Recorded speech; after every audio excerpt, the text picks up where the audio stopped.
मैं समझ गया कि वो मेरा इंटरव्यू लेकर देखना चाहता है कि मैं कितने पानी में हूँ और मैं किस नीयत से यहाँ आया हूँ।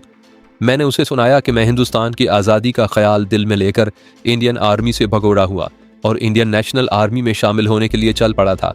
मैंने उसे मुख्तसरन बताया कि मैं बर्मा के जंगलात में किस तरह भटक गया था और बाद में मुझे किस तरह पता चला कि ये इंडियन नेशनल आर्मी एक फ़रेब है जो वो हिंदुस्तान की तमाम कौमों ख़ुसूसन मुसलमानों को दे रहे हैं और वो जापानियों की मदद से पूरे हिंदुस्तान पर कब्जा करना चाहते हैं। उस्मान के साथ मुझे ये सहूलत हासिल थी कि वो उर्दू ज़रा रुक रुक कर बोल लेता, लेकिन अपनी बात पूरी तरह वाज़िया कर सकता था। कोई कोई लफ्ज़ अंग्रेज़ी का भी बोल जाता था। मेरे परदेसी दोस्त, उसने होठों पर तंज़ या मुस्कुराहट लाकर कहा, मैंने सिर्फ सुना है कि INA हिंदुओं का एक फ्रॉड था, लेकिन मैंने उस फ्रॉड को अपने सामने अमली मैदान में देखा है। तुम शायद ये सुनकर हैरान हो जाओ कि इंडियन आर्मी से मुसलमान हमारे पास आए हैं। उनमें कुछ इंडियन नेशनल आर्मी के आदमी हैं, उनमें से कुछ तो काबिल एतमाद हैं और वो सही इस्लामी जज्बे से आए हैं, लेकिन कुछ ऐसे हैं जो हमारी जंग आज़ादी को नाकाम करने के लिए तखरीबी कार्रवाइयाँ भी कर रही हैं। ऐसे 3 आदमी पकड़े गए हैं और उन 3 में एक मुसलमान था और 2 हिंदू जो अपने आप को मुसलमान जाहिर करते रहे। वो एक गोरिल्ला एक्शन में शामिल हो गए और हमारे दुश्मन को भी ये इत्तला दे दी कि फ़लाँ जगह इतनी नफरी की इंडोनेशी पार्टी गोरिल्ला एक्शन के लिए आ रही है। इस गद्दारी के नतीजे में हमारी आधी पार्टी मारी गई। ऐसे जिस गद्दार को हम पकड़ते हैं उसे फ़ौरन गोली मार देते हैं। अल्लाह का शुक्र है, मैंने कहा, कि मैं उस आर्मी में शामिल ही ना हो सका और मैं और मेरे कुछ और साथी भी उस आर्मी की असलियत को जानते थे। मेरी मजबूरी यह है कि मैं आपको अपनी वफादारी और अपनी नीयत का कोई सबूत पेश नहीं कर सकता। मुझे सबूत की ज़रूरत भी नहीं। उस्मान ने कहा, हमें धोखा दोगे तो सिर्फ एक बार दे सकोगे, तुम्हें दूसरा मौका मिलेगा ही नहीं, और अगर मिल गया तो वो तुम्हारी ज़िंदगी का आखिरी दिन होगा। मैं दरअसल तुम्हें यह बताना चाहता हूँ कि इस किस्म के हिंदुस्तानी फ़ौजियों से होशियार रहना, बल्कि तुम्हारी अकल काम करे तो हर हिंदुस्तानी फ़ौजी को शक की निगाह से देखना और ये मालूम करने की कोशिश करना कि ये शख्स कहाँ तक दयानतदार है। बस इतनी सी बात तुम्हें समझानी थी। उसने तफसील से बताया कि अमेरिका और बरतानिया अपनी बेपनाह जंगी ताकत ले आए हैं और उसमें उन्होंने और ज़्यादा इजाफा कर लिया है, और अमेरिका के लड़ाका बमबार हवाई जहाज़ तमाम तर इंडोनेशिया के जंगलों में बारिश की तरह गोलियां और बम बरसाते रहते हैं। उनका मकसद सिर्फ ये है कि इंडोनेशिया इतनी बड़ी ताकत से डर जाएं और हथियार डाल दें। उस्मान ने कहा कि हम अपनी लाशें डाल देंगे, हथियार नहीं डालेंगे। ये बात मुझे उस्मान से मालूम हुई कि हिंदुस्तान में मुसलमान उठ खड़े हुए हैं और वो अपने अलग मुल्क का मुतालबा कर रहे हैं जिसे वो पाकिस्तान कहते हैं, और उनका लीडर अहमद स्वेनकारनो की तरह मोहम्मद अली जिन्ना है जिसे तमाम हिंदुस्तान के मुसलमान कायदे आज़म कहते हैं। मैंने कायदे आज़म रहमतुल्लाह अलैह का नाम लिया तो मुस्कुरा कर मुझसे पूछा कि मोहम्मद अली जिन्ना तो नाम है, लेकिन कायदे आज़म के मायनी क्या हैं? वो मायनी मैंने उसे बताए। मैं हैरान था कि उस्मान दुनिया भर के सियासी और दीगर ख़बरों से आगाह था। उसके पास अंग्रेज़ी अखबार भी रखे हुए थे और अपने मुल्क और अपनी ज़बान का अखबार भी उसके पास था, और फिर उसके पास रेडियो सेट भी था। हिंदुस्तान के मुसलमान सियासी किस्म की जंग लड़ रहे हैं, उस्मान ने कहा। मेरा ख्याल है कि जंग आज़ादी हमारी तरह मुसल्लह ही होनी चाहिए। बात यह है मेरे दोस्त, कोई हुक्मरान तुम्हें आज़ादी प्लेट में रख कर पेश नहीं करेगा। आज़ादी ली जाती है ज़बरदस्ती, ईमान और जज्बे की ताकत से। फिर भी तुम्हारे मुल्क के हालात इस तरह पलटा खा रहे हैं कि मुझे उम्मीद है कि तुम लोगों को हिंदुस्तान में आज़ादी मिल जाएगी और इंशाअल्लाह तुम्हारा अलग वतन भी बन जाएगा। उससे मैंने ये बात सुनी तो मेरे तासुरात में कुछ और तब्दीली आ गई और ये ख्याल आया कि मैं वापस चला जाऊं और अपने मुल्क के मुसलमानों की जंगी आज़ादी में शामिल हो जाऊं। लेकिन इस खतरे के पेश नज़र मैंने ये इरादा तर्क कर दिया कि अभी तो वहाँ अंग्रेज़ों की बादशाही है और वो मुझे पकड़कर उम्र कैद दे देंगे। अब एक और ज़रूरी बात सुन लो, उस्मान ने कहा। मैंने हिंदुस्तानी मुसलमानों में एक खामी देखी है। हमारे पास ऐसे मुसलमान आए हैं इस्लाम के नाम पर मर मिटने के लिए तैयार हैं और जोशो खरोश से फटे जाते हैं, लेकिन उन्हें मैदान अमल में उतारते हैं तो वो ठंडे पड़ जाते हैं और कोई ना कोई मजहबी मसला खड़ा करके पीछे हटाते हैं। आमतौर पर सभी ऐसे नहीं होते। हमारे पास जो मुसलमान आए हैं उनकी अक्सरियत सही जज्बा लेकर आई है और उन्हें मैंने ठीक ठाक लड़ते देखा है, लेकिन कुछ तादाद उनकी भी है जो जज्बा तो रखते हैं लेकिन उनके अंदर बेअमली भी मौजूद है। ऐसा एक हिंदुस्तानी मुसलमान मेरे पास भी आया था। उसने तुम्हारी तरह छोटी छोटी दाढ़ी भी रखी हुई थी। उसने मेरे साथ ऐसी बातें की जैसे वो मुझे अनाड़ी और अनपढ़ समझता था। वो मुझे दीन इस्लाम के सबक देने लगा और उसने हमारे मुजाहिदीन पर पहला एतराज़ ये किया कि ये लोग दाढ़ी नहीं रखते। उन पर पाबंदी आयद की जाए कि दाढ़ियाँ रखें। फिर उसने कहा कि मर्दों और औरतों का शाना बशाना लड़ना जायज़ नहीं, औरत को पीछे रहना चाहिए। औरत के ज़िम्मे सिर्फ ये काम हो कि ज़ख्मियों को पानी पिलाए और उन्हें पीछे ले आए। ऐसे ही उसने और भी एतराज़ात किए और सबसे बड़ा एतराज़ ये किया कि लड़ाई के दौरान नमाज का वक्त हो जाए तो बाकायदा आज़ान दी जाए और बाजमात नमाज पढ़ी जाए और इस्लाम के अहकाम के मुताबिक 2 आदमी संतरी खड़े रहें जो बाद में नमाज पढ़ लें। मैं उस शख्स को समझ गया और उसकी किसी भी बात का जवाब न दिया। उसे छोटे से एक एक्शन में भेज दिया और वो मुझे फिर कभी नजर न आया। मैंने ये यकीन कर लिया कि वो जख्मी भी नहीं हुआ और पकड़ा भी नहीं गया, मालूम नहीं कहाँ लापता हो गया था। मैं इस किस्म के लोगों को अच्छी तरह जानता हूँ। मैंने कहा, मैं अपने बारे में कसम तो नहीं खाऊंगा, किसी एक्शन में भेज कर देख लें, फिर आपको पता चल जाएगा कि मैं किस किस्म का आदमी हूँ और मैं मुजाहिद कहलवाने के काबिल भी हूँ या नहीं। हिंदुस्तान में ऐसे बेशुमार मुसलमान पाए जाते हैं जिनमें से एक का आपने जिक्र किया है। मैं इस मौजू पर और इस किस्म के मुजाहिदीन के मुताल्लिक बड़ा लंबा चौड़ा इजहार ख्याल और अपने मुशाहिदात पेश कर सकता हूँ, लेकिन मैं सिर्फ अपनी दास्तान तक महदूद रहूँगा। अब ये वाक़या सुनिए और इस पर गौर करें। मुझे और आशिक को 4-5 दिन वहीं रहना पड़ा। मैं उस्मान से कहता था कि हम दोनों को किसी छोटे से एक्शन में ना भेजे, बल्कि पहले ही हमें ऐसे एक्शन में भेजे जो बहुत ही बड़ा हो और ज़्यादा से ज़्यादा फ़ौज के मुकाबले में हो। मैंने जब भी उसके साथ ये बात की तो वो जवाब में सिर्फ मुस्कुरा दिया। वो अकल और होश वाला आदमी था, बात मुख्तसर और 2 टोक किया करता था। एक रोज़ पता चला कि उसने एक कमरे में वायरलेस सेट भी रखा हुआ है जिस पर उसे पैगामात मिलते हैं और पैगाम भेजता भी है। जाहिर है ये वायरलेस सेट उन्होंने फ़ौजियों से छीना होगा। एक रोज़ उस्मान के यहाँ 2 औरतें आईं। दोनों की उम्रें 30 साल से कुछ कम ही लगती थीं और वो ज़रा खूबसूरत औरतें थीं। एक तो इंडोनेशियन थी लेकिन दूसरी हिंदुस्तानी थी। दोनों ने इंडोनेशियन लिबास पहन रखा था। मुझे इंडोनेशियन औरत का नाम याद नहीं रहा, यही याद है कि वो मुसलमान थी और दूसरी ने अपना नाम रुकैया बताया।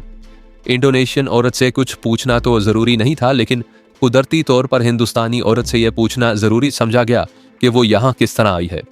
उस हिंदुस्तानी औरत रुकैया ने बताया कि उसका खामिंद इंडोनेशिया के मरकज़ी शहर जकार्ता में कपड़े का कारोबार करता था। जंग आज़ादी शुरू हुई तो वो भी उसमें शामिल हो गया और इब्तदा में ही पकड़ा गया। उसे जेल में बंद कर दिया गया और उसके बाद उसका कुछ पता न चला। उसके भाइयों ने कारोबार पर कब्जा कर लिया और रुकैया को बेदखल कर दिया। रुकैया जवान लड़की थी और खूबसूरत भी थी। एक इंडोनेशियन ने उसके साथ शादी कर ली, लेकिन 1.5 साल के बाद वो मर गया। उसके बाद रुकैया ने शादी नहीं की और 2 मुसलमान घरानों ने उसे अपनी पनाह में ले लिया। उसे जब पता चला कि इंडोनेशिया के लोग मुसल्लह जंग आज़ादी लड़ रहे हैं और उसमें लड़कियां भी शामिल हैं, तो वो उस जहाद में शरीक हो गई। उसने 3-4 गोरीला एक्शन सुनाए और बताया कि वो उनमें शामिल थी और बाकायदा लड़ी भी थी।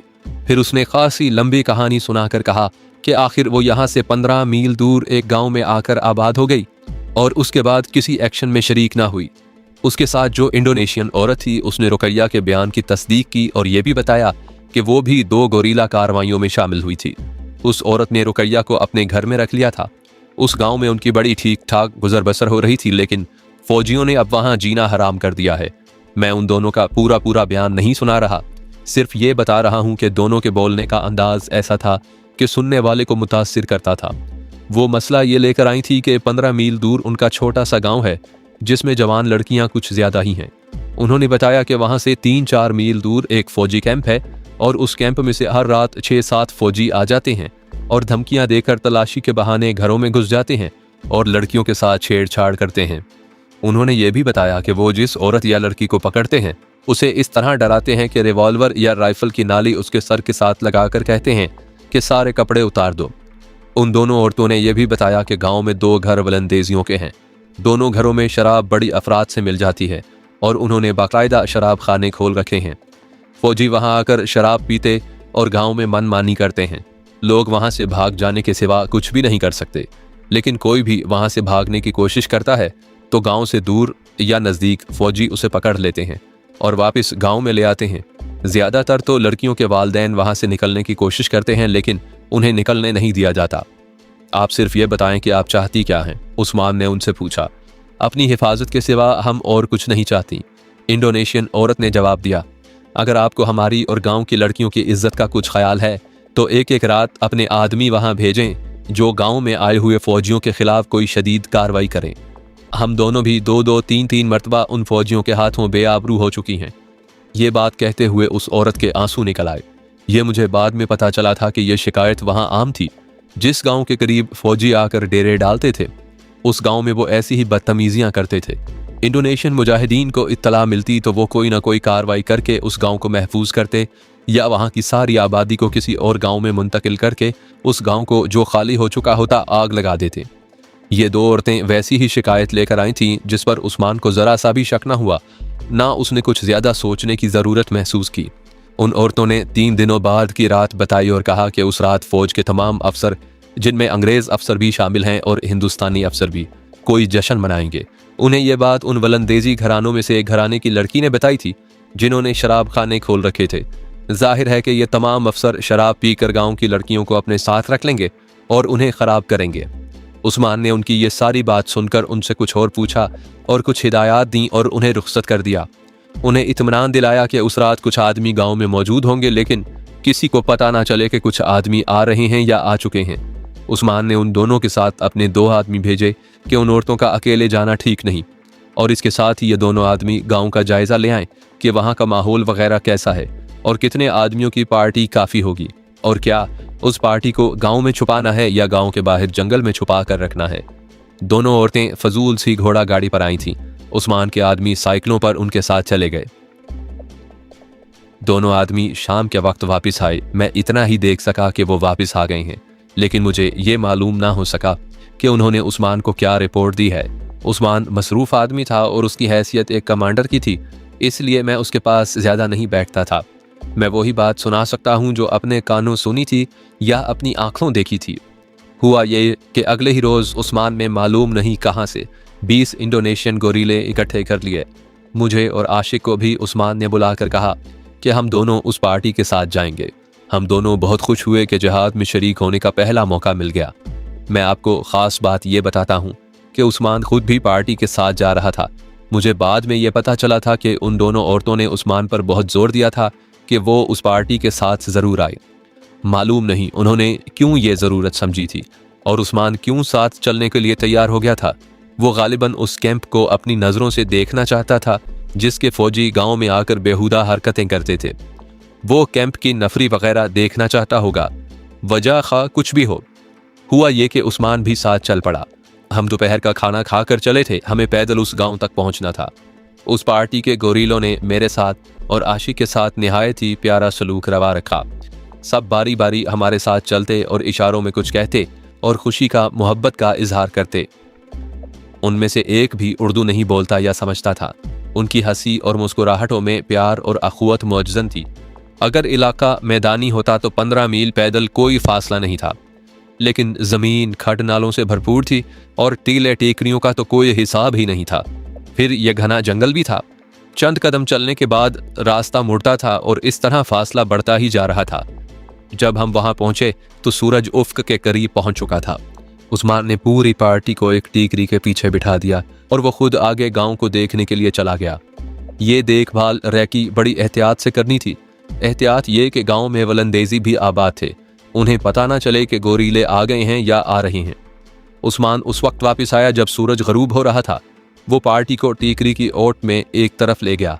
वहां भी ऐसी टीकरियां थी और जंगल तो और ज्यादा घना था। वहां से गांव नजर आता था और गांव चंद कदम ही दूर था। पता चला कि वलंदेजियों के मकान गांव के दूसरी तरफ हैं और जिस तरफ हम छुपे हुए थे ये मकान मुसलमानों के थे। मैंने ये भी देख लिया कि इधर से हम गांव में दाखिल होते तो दूसरी तरफ किसी को पता नहीं चल सकता था। ये कोई बड़ा गांव नहीं था। 50 या ज्यादा से ज्यादा 60 मकानात होंगे। ये भी जहन में रखें कि ये हमारे मकानों जैसे मकानात नहीं थे, बल्कि झोंपड़े से थे जो बड़े सलीके से तामीर किए गए थे। उस्मान ने इंडोनेशियों को अपनी ज़बान में कुछ हिदायत दी और मुझे और आशिक को उर्दू में बताया कि एक एक आदमी उस तरफ से छुपकर फलां मकान के करीब जाएगा और वहाँ उसे एक आदमी मिलेगा और वो उसे किसी ना किसी मकान में ले जाएगा। फिर उसने ये बताया कि रात इशारा मिलने पर हमला किया जाएगा और गांव के मुसलमान इतनी आग बाहर जला देंगे कि पूरी रोशनी हो जाएगी और किसी फौजी को जिंदा नहीं निकलने देना। ये तो मैं बड़ी मुख्तसर सी बात सुना रहा हूँ। उस्मान की हिदायत जंगी नुक्ता निगाह से बड़ी ही दानिशमंदाना हिदायत थी और वो एक एक बात को निहायत अच्छी तरह वाजिया कर रहा था ताकि ये कार्रवाई नाकाम ना हो जाए। उसने ये भी कहा कि आखिर में इशारा मिलेगा तो हर आदमी अपने अपने तौर पर वापस जाएगा और अपने साथियों का इंतज़ार नहीं करेगा। सूरज गरूब हो गया और शाम बड़ी जल्दी गहरी हो गई। जंगल की शाम ऐसी ही गहरी हो जाया करती हैं। उस्मान हमारे साथ था। उसने एक एक आदमी को गांव में भेजना शुरू कर दिया। एक आदमी गांव में चला जाता था तो दूसरा आदमी उधर से चल पड़ता था। उस्मान ने कहा था कि अपने हथियार तैयार रखना, ताकि किसी आदमी को कोई दुश्मन या फौजी देख ले और उसे पकड़ने के लिए आए तो उसे गोली मार दी जाए। इस तरह हम सब गांव में दाखिल हो गए। मैं और आशिक एक मकान में चले गए। वहां हमें गांव का एक आदमी ले गया था। अब हम इशारे के मुंतजिर थे। मुझ पर ही जानी सी कैफियत तारी थी। आशिक अली को देखा, उसका चेहरा बता रहा था कि उसके जज्बात में हलचल मची हुई है। हम दोनों ने एक दूसरे की तरफ देखा तो हम मुस्कुराए, लेकिन ये आम किस्म की मुस्कुराहटें नहीं थी। हम पहले एक्शन में आए थे और इस किस्म की जहनी कैफियत कुदरती बात थी। वक्त गुजरता जा रहा था और गांव में बिल्कुल खामोशी थी। रात पूरी तरह तारीक हो चुकी थी। अब तक वो हंगामा शुरू हो जाना चाहिए था जिसकी रिपोर्ट उस्मान को मिली थी। जूं जूं वक्त गुजरता जा रहा था, मेरी बेताबी बढ़ती चली जा रही थी। मैंने आशिक से कहा कि यह भी हो सकता है कि गोरीला पार्टी को गांव में दाखिल होते वलंदेजियों ने देख लिया होगा और उन्होंने फौजियों को इत्तला दे दी होगी कि आज रात गांव में ना आए, क्योंकि गोरीले घात लगा बैठे हैं। आशिक अली ने कहा कि फिर तो यह भी हो सकता है कि फौजी चुपके से आकर गांव को मुहासरे में ले लें और हम मारे जाएं। कुछ देर और गुजरी तो उस्मान उस झोंपड़े में दाखिल हुआ जिसमें आशिक अली और मैं बैठे इंतजार कर रहे थे। उसने कहा कि मालूम होता है कि हम लोग धोखे में आ गए हैं, लेकिन अभी कुछ यकीन के साथ नहीं कहा जा सकता।